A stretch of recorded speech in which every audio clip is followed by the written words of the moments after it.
Oke, bismillahirrahmanirrahim. Assalamualaikum warahmatullahi wabarakatuh. Alhamdulillahirrabbilalamin wa bihi nasta'in wa ala umuri dunya waddin wassalatu wassalamu ala asrafil anbiya'i wal mursalin wa ala alihi wa sahbihi ajma'in amma ba'du. Rabbi shrah li sadri wa yassir li amri wa hlul 'uqdatam min lisani yafqahu qawli. Asyhadu an la ilaha illallah, asyhadu anna Muhammadar Rasulullah. Allahumma shalli ala sayyidina Muhammad wa ala ali sayyidina Muhammad. Oke, dalam pertemuan mata kuliah kita bertemu kembali dalam mata kuliah kurikulum, dasar-dasar kurikulum pendidikan apa ya? IPA. Nah, jadi untuk kali ini kita akan membahas tentang perangkat kurikulum ya. Perangkat kurikulum apa aja sih sebenarnya perangkat kurikulum ya? Jadi ini udah mulai implementasinya. Kalau kemarin kan kita masih berbicara tentang desain ya, desain kurikulumnya.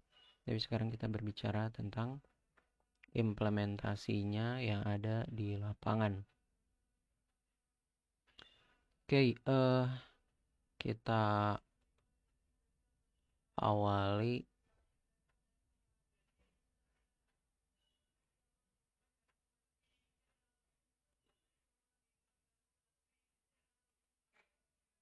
Oke, kita lanjut. Nah, jadi di sini kita tahu, kita udah pernah membahas bahwa tujuan dari perangkat kurikulum itu adalah untuk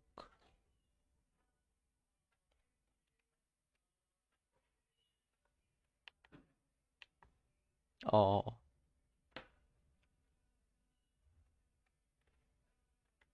maaf pemirsa ya, ada technical error.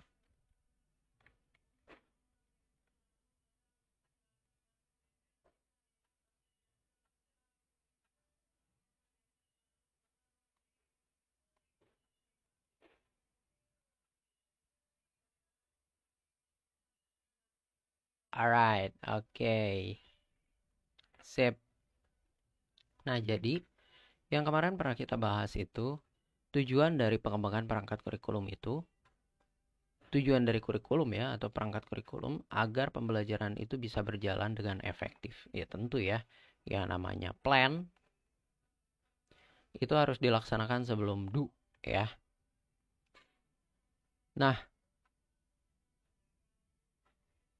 kemudian perangkat kurikulum ini juga menjadi pedoman guru dalam menyelenggarakan pembelajaran di kelas. Jadi guru itu nah, pedoman itu ibaratnya jalan benar ya. Ini guru berjalan agar tidak menyimpang melenceng terlalu jauh dari apa tujuan dari pembelajaran, maka dibuatlah yang namanya kurikulum kan dalam bentuk perangkat kurikulum. Jadi di tengah ngajar dia menyimpang membahas yang lain-lain, balik lagi ke sini, menyimpang lagi, balik lagi ke sini. Jadi itu yang dimaksud jadi pedoman ya. Seperti mercusuar ya. Mercusuar itu kan gunanya untuk apa? Untuk menjadi pedoman bagi kapal-kapal di waktu malam, di mana khawatirnya nabrak karang atau mungkin nabrak pulau gitu ya. Nah, kemudian tanpa perangkat ini, pembelajaran akan jadi tidak terarah. Nah, terarah mau diarahkan kemana nih? Ke tujuan. Tujuannya apa? Lulusan. Lulusannya harus kayak gimana? Harus sesuai standar atau standar kompetensi lulusan ya, yang dijabarkan dalam standar isi tentunya ya. Dan ini eh, di di apa?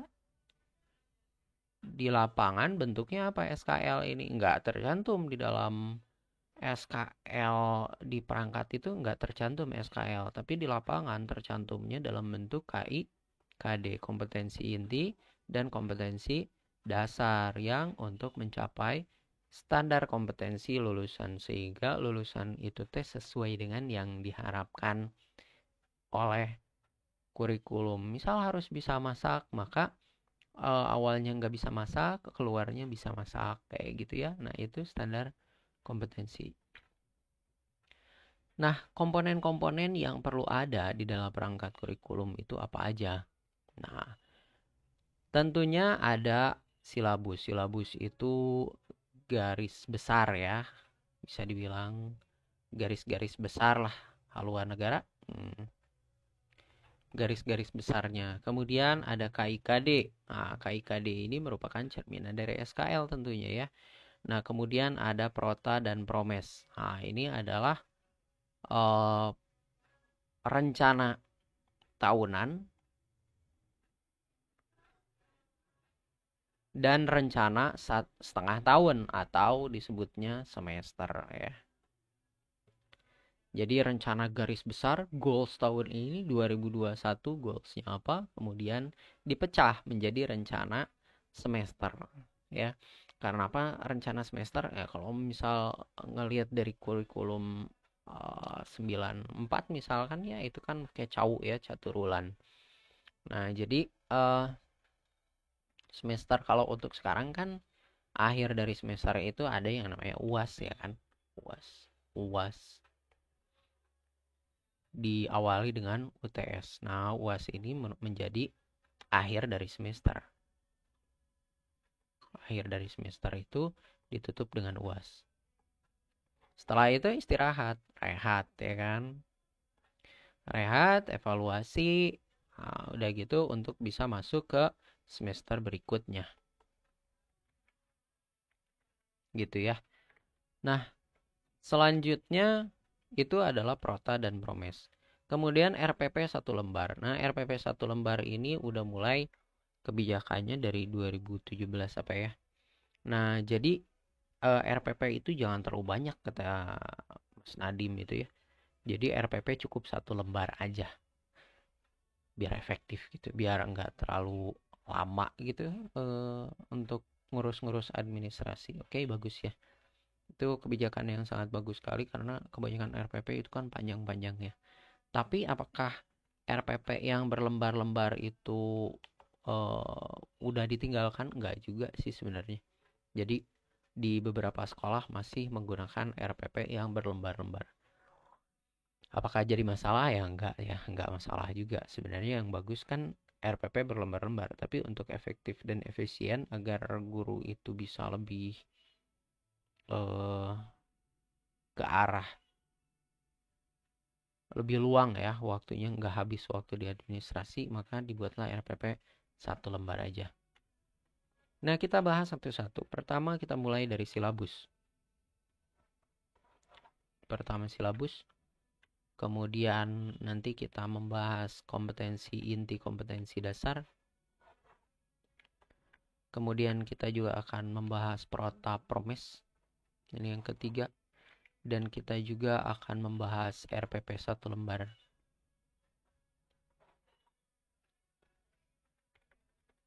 Oke, kita awali dari silabus. Pertama, seperangkat silabus itu seperangkat rencana serta pengaturan pelaksanaan pembelajaran yang merupakan penjabaran. Jadi KIKD itu dijabarkan dalam materi pokok pembelajaran, kegiatan pembelajaran, dan indikator untuk penilaian. Apa aja yang diinformasikan? Ada kompetensi, KIKD, ada kegiatan pembelajarannya, dan ada evaluasinya ya. Nah, ada beberapa komponen dari silabus itu yang ini yang wajib ada ya. Dan ini adalah komponen-komponen yang memang nggak bisa ditinggalkan juga sih sebenarnya. Kayak identitas mata pelajaran.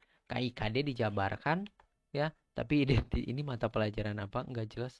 Ini kan nggak percuma juga ya. Oleh karena itu identitas mata pelajaran ini perlu. Kemudian ada identitas sekolah ya. Kemudian KIKD tentunya. Kemudian ada indikator pencapaian kompetensi, materi pokok. Materi pokok ini nggak dijabarkan ya. Kemudian kegiatan pembelajarannya, penilaian, alokasi waktu, dan sumber belajar. Saya kasih contoh untuk contoh silabus ya. Silabus.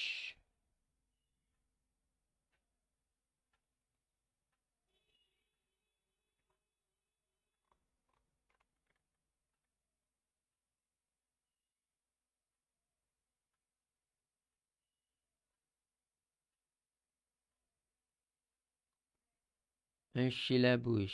Oke.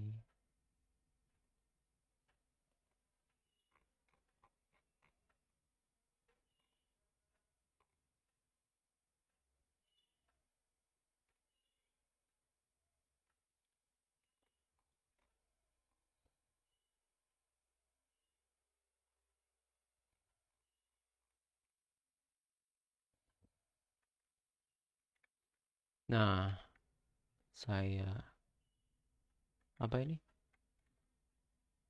Dok.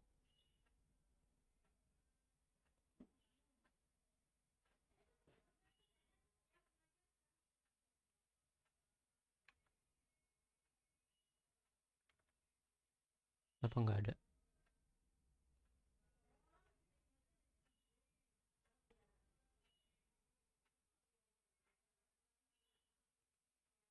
Oke. Ini dia. Cus. Oke. Nah, di sini kita lihat ada silabus mata pelajaran IPA, ada KIKD ya kan, penjabaran KIKD-nya. Dan kemudian yang perlu ada lagi adalah identitas sekolah ya. Oh, ini harusnya SMP apa gitu ya. Kelas. KIKD-nya udah ada, terus indikator pencapaian kompetensi. Oh, ini contoh kurang bagus juga ya. Ini tidak ada indikatornya.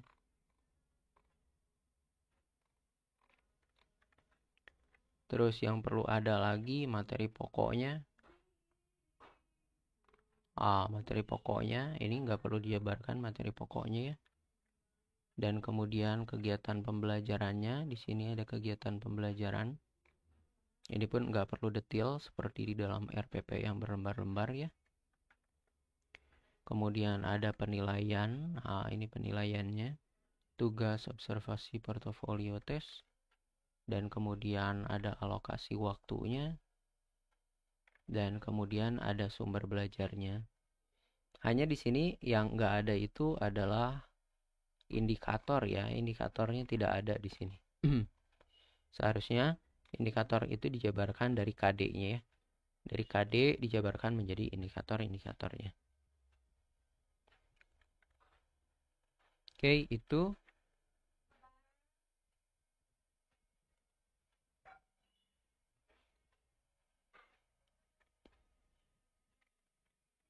Lanjut. Kompetensi inti dan kompetensi dasar. Nah, di sini kompetensi inti itu adalah tingkatan kemampuan yang harus dimiliki untuk mencapai SKL. Ya, jadi muara dari KI dan KD itu adalah ke SKL yang harus dimiliki peserta didik KIKD. KI menjadi landasan pengembangan KD. Jadi dari KI dikembangkan menjadi KD. KI-nya ada apa aja? Ada KI 1 menjadi beberapa KD.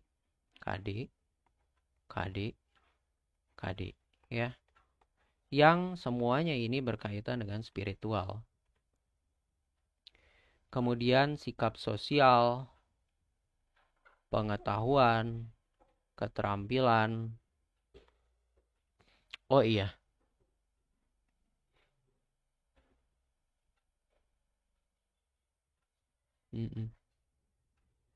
Nanti. Oke. Ini enggak kayak gini ya.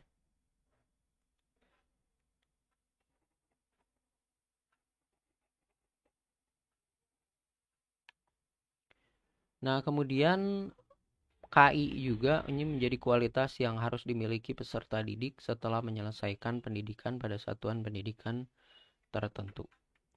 KD, kemampuan-kemampuan untuk mencapai KI. KD menjadi rujukan penyusunan indikator. Jadi dari tadi yang saya bilang itu, dari KD itu menjadi indikator-indikator. Ya, dari KD itu jadi indikator-indikator.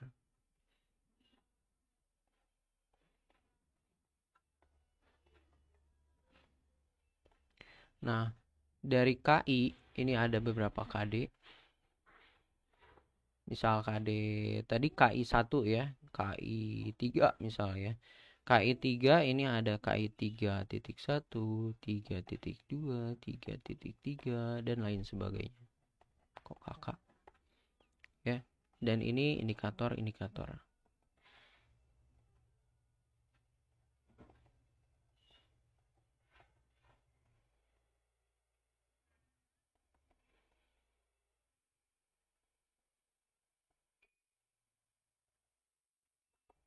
Gitu ya.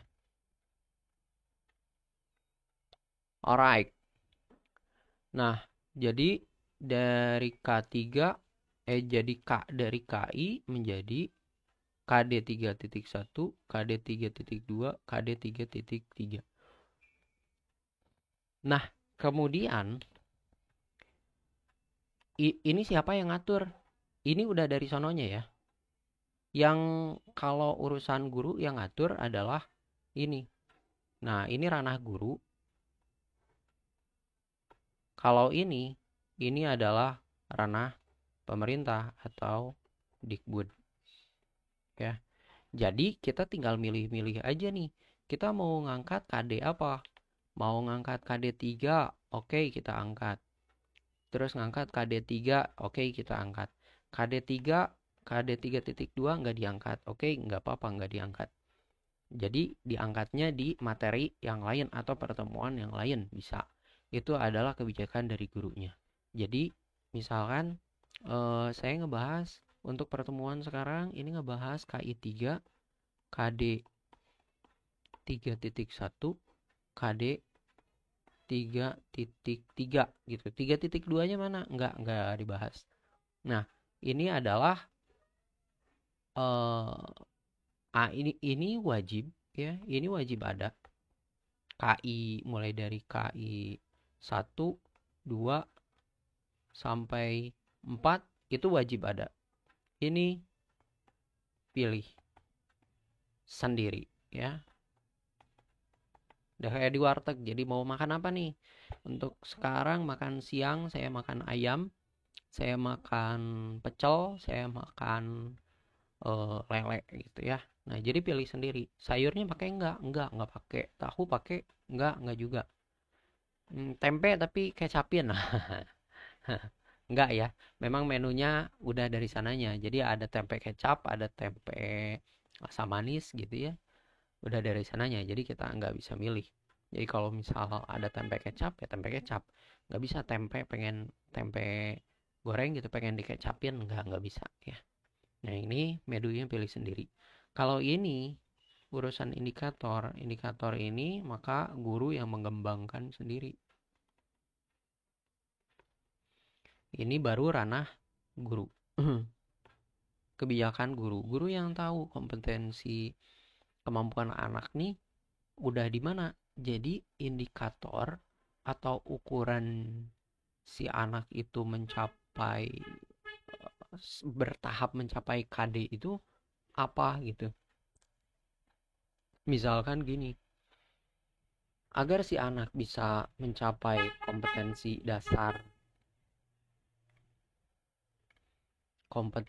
dasarnya mampu mengelas dengan baik ya, mampu memahami bakteri, struktur sel gitu ya, memahami struktur stomata misalnya, memahami struktur dari stomata. Maka indikator-indikator yang harus ada itu indikatornya pertama, anak-anak kan harus paham dulu, paham cara menggunakan mikroskop ya. Oh, kelihatan ini anaknya bisa nih pakai mikroskop. Oke, indikator pertama tercapai untuk mencapai kompetensi dasarnya memahami struktur stomata. Nah, kemudian indikator yang berikutnya apa? Anak-anak bisa tahu ini ngelihat bakterinya dari mana nih?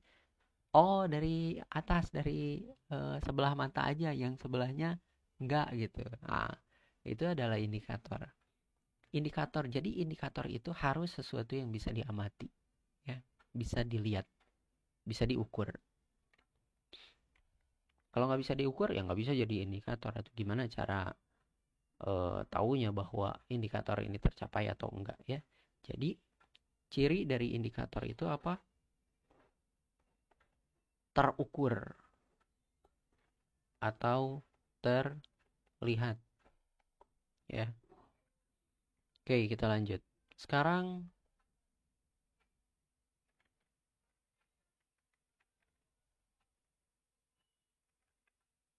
oh ini ada contoh KIKD-nya ya. Coba.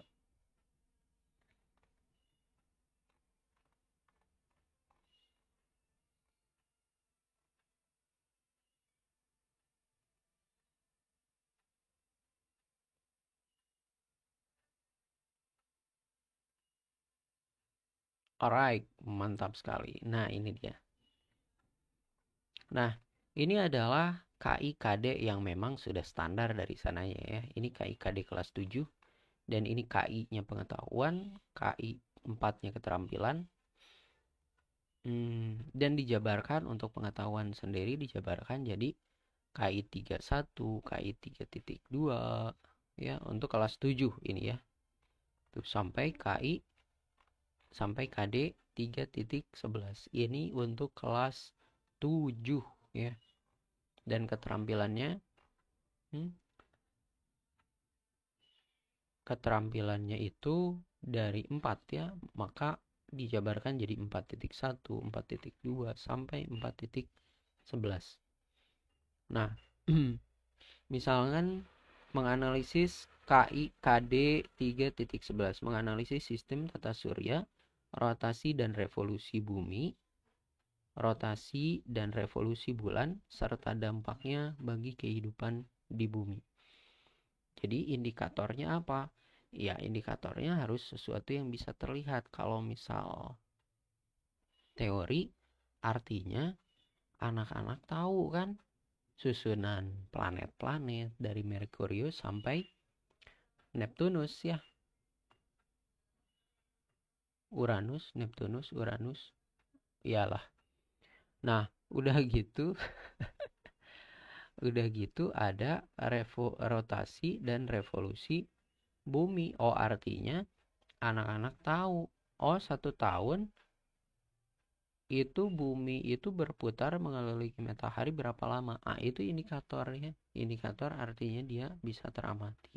Untuk bisa mencapai apa? Mencapai KD 3.11.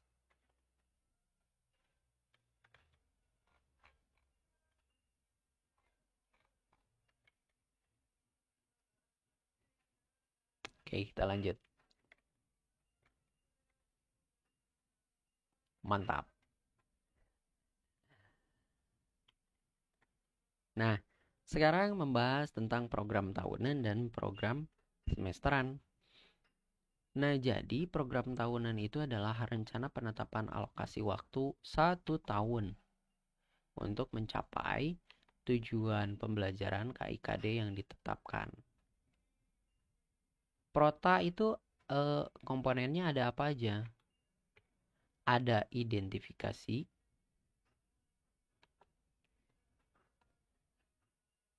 identifikasinya ya memaparkan tentang informasi data ya.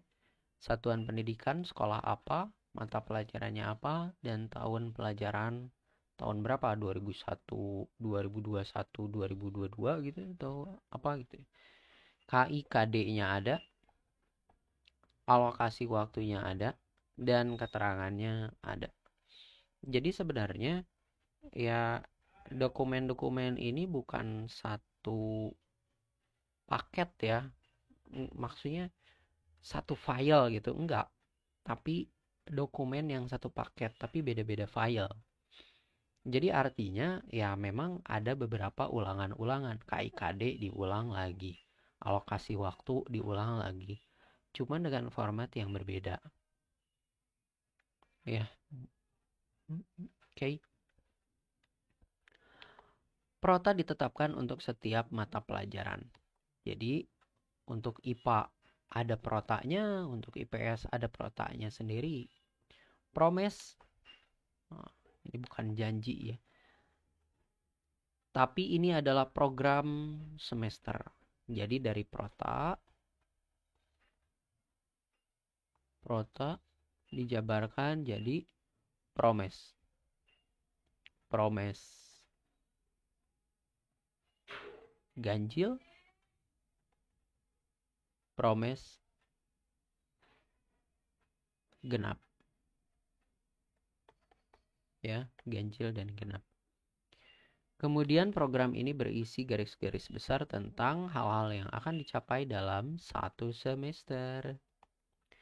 Promes berisi pokok-pokok aktivitas guru. Nah, udah mulai detail aktivitas guru, alokasi waktunya untuk setiap aktivitasnya, jumlah KD-nya, dan indikatornya. Jadi KD berkaitan dengan aktivitas gurunya ya. Komponen promes, ini bakal lebih detail nih. Ada identitas, ada format isian. Satuan pendidikan, mata pelajarannya, ini bukan mapel, tapi mapel mata pelajaran, kelas, semester, tahun pelajaran. Kemudian format isiannya ada materinya apa, tema, subtema, alokasi waktu, bulan yang terinci per pekan. Jadi per bulannya itu agenda di detail ya. Jadi bukan kayak RPP. Kalau RPP kan per pertemuan ya. Tapi kalau promes itu per pekan ya. Per pekan bulan yang dirinci per pekannya itu ada. Jadi bulan ini akan mencapai apa aja nih, dibagi menjadi 4 ya, 4 pekan. Ada contohnya nggak?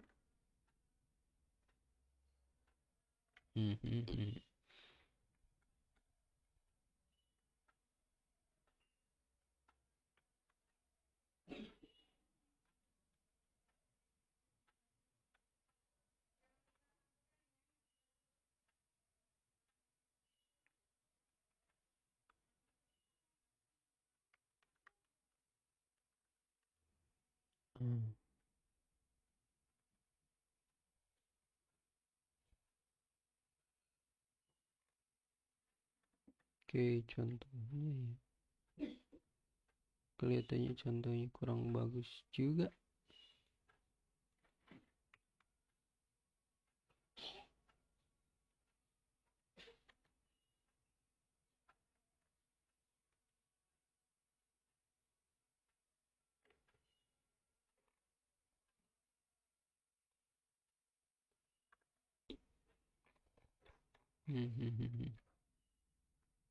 Nah, ini saya kasih lihat contohnya untuk prota.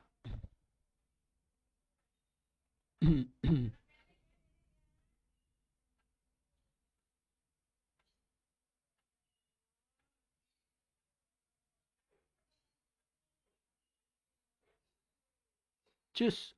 Ini dia prota.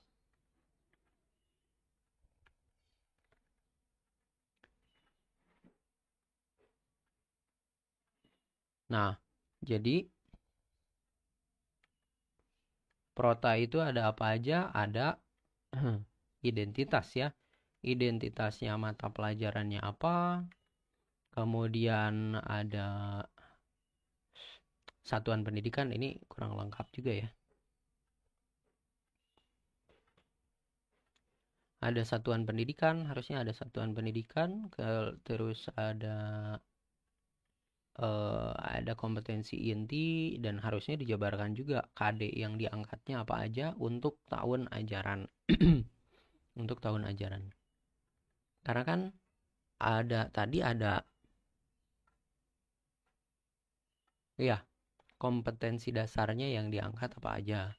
Dan kemudian ada alokasi waktu. Alokasi waktunya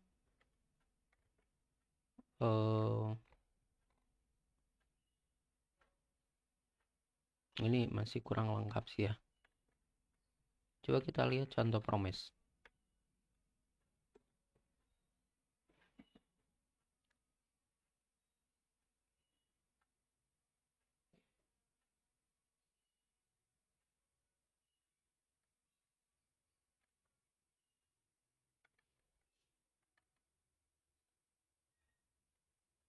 Promise.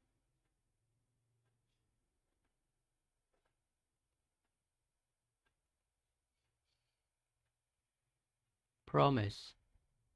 Oke. Cus. Udah ya. Nah, ini contoh promise-nya. Apa aja yang harus ada di dalam promes? Identitas dan format isian yang dirinci per bulan. Untuk per pekan. Per pekannya juga dirinci ya. Identitas. Pertama ada apa aja? Ada nama satuan pendidikan. Alright, ini ada. Kemudian ada mata pelajarannya. Alright, ini juga ada. Kemudian ada kelas. Siap. Bagus. Terus ada semesternya. Semester berapa nih? Alright, ini semester ganjil, saudara-saudara. Terus ada tahun pelajarannya. Alright, tahun pelajaran nggak ada. Oke, tahun pelajaran ini.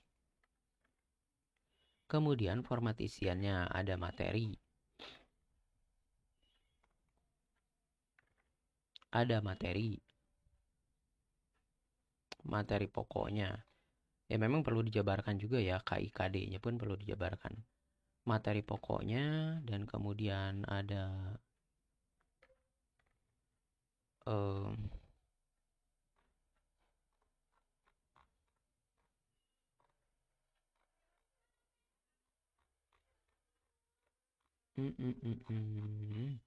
ini cuman per bulan, saudara-saudara ya.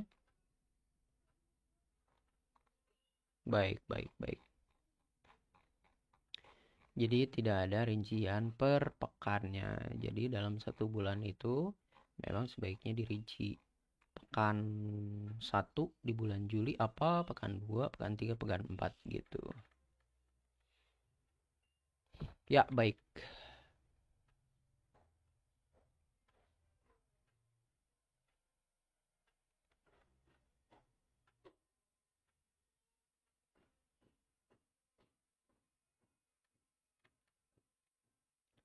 Kita lanjut. Dan terakhir adalah RPP 1 lembar. Nah, ini RPP 1 lembar ini adalah kebijakan yang baru ya, memang belum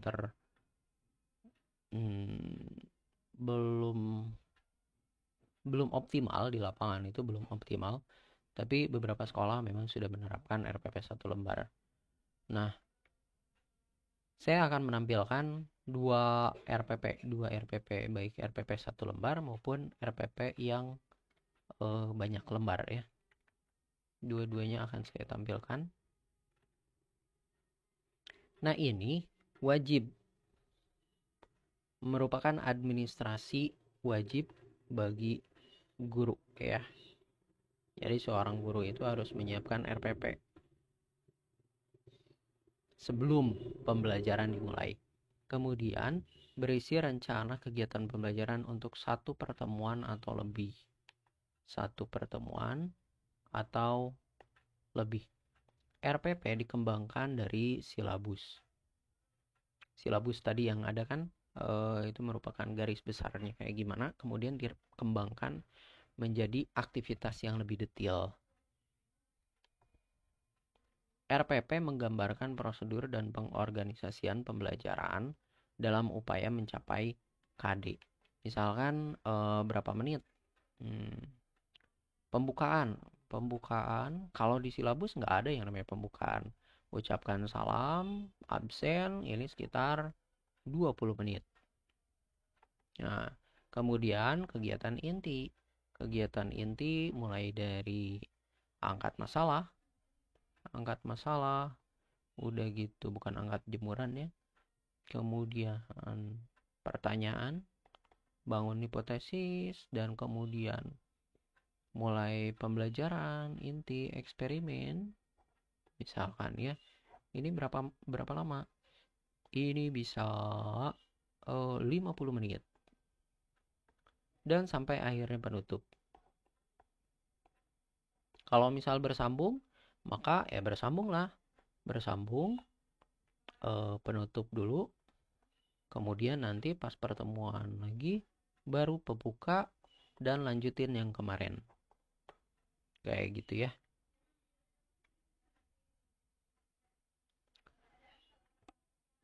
Nah, ini kita lihat menggambarkan prosedur dan pengorganisasian pembelajaran dalam upaya mencapai KD. Oke, saya akan memperlihatkan. Apa yang akan saya perlihatkan adalah contoh RPP.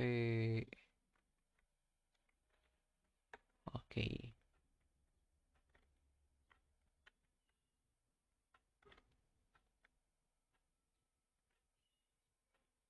Ini RPP apa? Oh, ini RPP banyak lembar.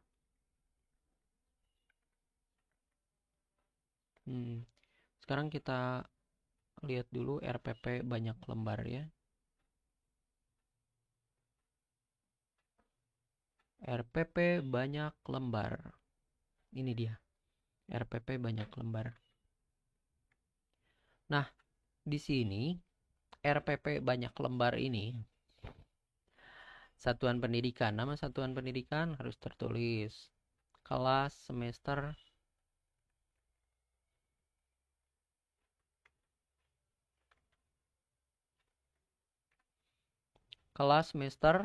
ada, mata pelajaran ada, materi pokok, submateri pokok, alokasi waktu 15 JP, 6 pertemuan ya.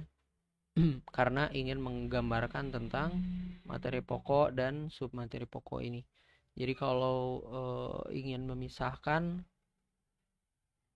antara submateri pokok itu di RPP yang lain bisa aja.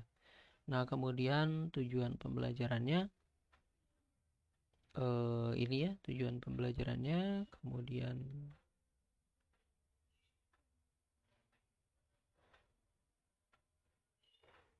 ada pendekatan model pembelajaran yang ini tidak ada di dalam silabus. Kemudian media, alat, sumber belajar, materi pembelajarannya.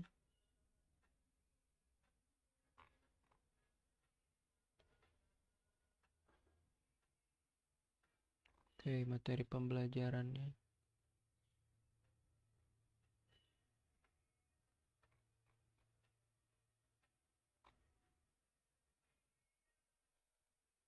Oh, ini jabaran dari materi pembelajaran. Langkah-langkah pembelajaran. Oh, di sini nggak dijabarkan ya materi pembelajarannya.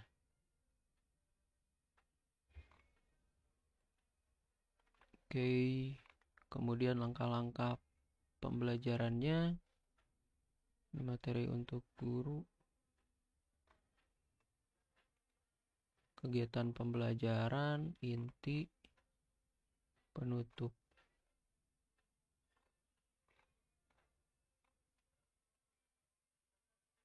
Oke.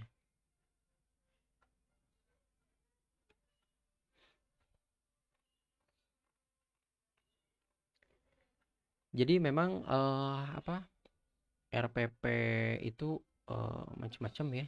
Jadi di di lapangan pun memang belum ada standar bakunya ya. Contoh RPP itu seperti apa. Tapi yang terpenting itu bisa menggambarkan materi kegiatan pembelajarannya secara detail. Oke.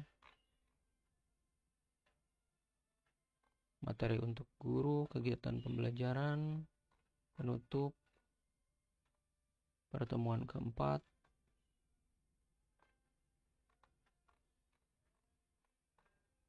Oke. Nah, sekarang kita coba lihat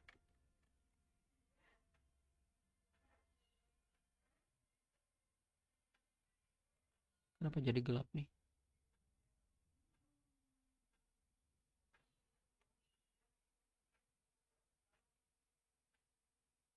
Ah, maaf baru kelihatan ya.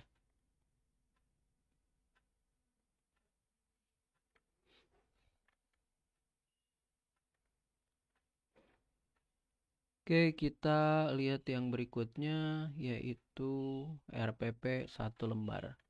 Nah, di RPP 1 lembar ini cuman sedikit ya. Tadi kan ada kegiatan pembelajarannya ya kan. Aktivitas pembelajarannya seperti apa, terus medianya diungkapkan, terus eh, bentuk evaluasinya seharusnya ada. Tadi di bawah seharusnya ada. Nah, tapi kalau ini singkat aja. Ini dibuat dikompres banget 1 lembar. Kayak gimana RPP 1 lembar kita lihat ya.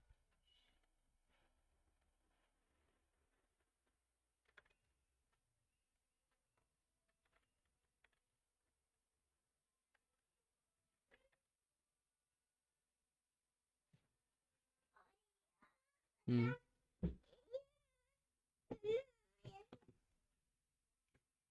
nanti ayah ngajar dulu ya. Nah, ini adalah RPP 1 lembar. Nanti ya.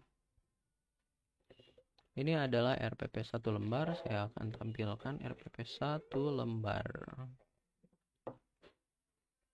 Cus. Saya dapat di website. Nah, ini kita lihat ada identitas ya. Identitasnya ada. Dan kemudian tujuan pembelajaran dan kegiatan pembelajaran. Dah beres itu aja. Tujuan pembelajaran dan kegiatan pembelajaran. Itu aja. Nah, penilaiannya lihat lampiran ya. Pokoknya gimana caranya biar 1 lembar. Udah gitu, nah ini lampiran yang panjang nih. Nah, baru di lampiran-lampiran itu panjang. Jadi ada yang tadi juga sama ya. Jadi di di dalam RPP yang berlembar-lembar juga di lampirannya itu untuk kayak LKD, terus instrumen yang digunakan, angket yang digunakan, terus itu semua ada di lampiran ya, ada di lampiran ya. Jadi di sini hanya tujuan pembelajaran dan kegiatan pembelajarannya.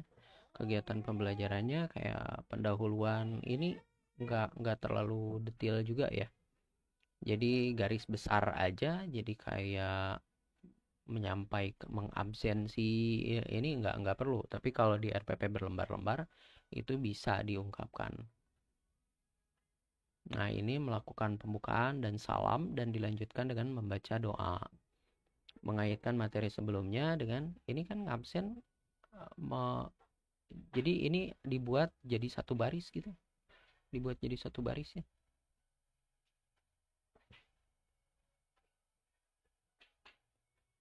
Motivasi mengaitkan materi yang sebelumnya dengan materi yang sekarang. Ayo mengamati. Nah, ini kelas berapa sih? SD ini mah ya, pantesan. Ayo berlatih critical thinking. Ayo bercerita dan penutup. Refleksi, konfirmasi, dan assessment. Oke, dah paling gitu aja ya. Nanti ini eh,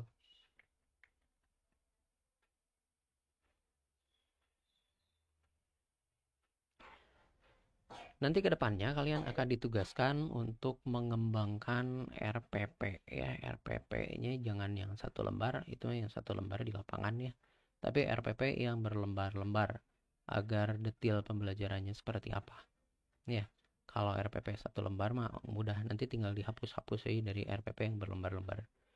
Dan kemudian itu nanti adalah tugas setelah UTS ya, tugas setelah UTS-nya. Oke, ada yang mungkin seperti itu aja yang perlu saya sampaikan. Nanti untuk permasalahan, ada yang ingin disampaikan atau pertanyaan, silahkan disampaikan melalui Telegram ya. Untuk resume silahkan nanti kalian angkat lebih detail tentang materi yang sekarang ya.